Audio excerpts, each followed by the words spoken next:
To explore this topic even further, earlier I spoke to Evon Idahosa. She's the executive director of PathFinders Justice Initiative. Now, that's an organization that works to combat injustice against women and girls in the developing world.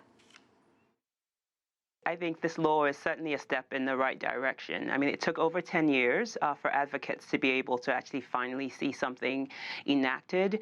But this law essentially addresses domestic violence in the context of the family. But it also addresses people who cohabit who are not necessarily married. But it addresses physical violence, psychological violence, as well as other forms of violence. I think, there are people, certainly people, advocates who argue that the law does not go far enough. I'm one of them because the law doesn't address same-sex couples, and it also doesn't address sexual violence or marital rape within the context of the marriage.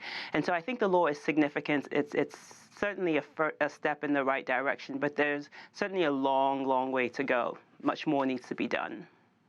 Evon, is violence against women more predominant in certain socioeconomic levels or areas of the world than others?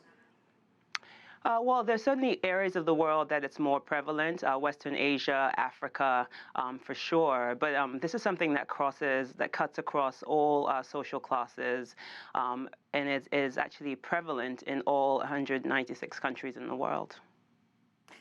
As you know, the International Day of the Elimination of Violence Against Women was established. Why did the UN adopt this day, and what has been the impact of it? Well, here's the reality. Violence against women is pandemic. It is something, like I said, that's prevalent in every single country around the world. And the reality and what that translates to is that one out of every 3 women around the world has had to have either physical or sexual assault written to their life stories. And so I think this is relevant because, although the rest of the world claims that we abhor this sort of behavior, the reality is that we ultimately hand women the pens to be able to start to write these into their stories by the fact that we're complicit in not really addressing the issues of violence against women. And so I think that the UN decided that this was something that it could do to raise awareness, to really start to address the underlying issue, the root cause of all of this, which is really inequality and the fact that countries are not doing enough to address gender equality.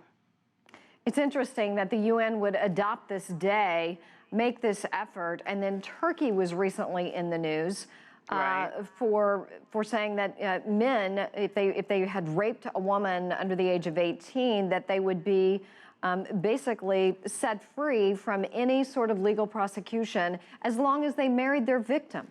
Right. I mean, that is absolutely ridiculous. And I was pleased to hear that they were walking back their position on that. But I think that's part of what we as advocates for women around the world, that's part of the issue that we're trying to get people to understand. Child marriage and things like honor killings and female genital mutilation, these are all crimes that overwhelmingly affect women. And so what we really need to address is this antediluvian sort of antiquated thinking that women are chattel, that they can be carted off in the middle of the night, that they can be sold, that they can be rejected. And that was Evon Idahosa.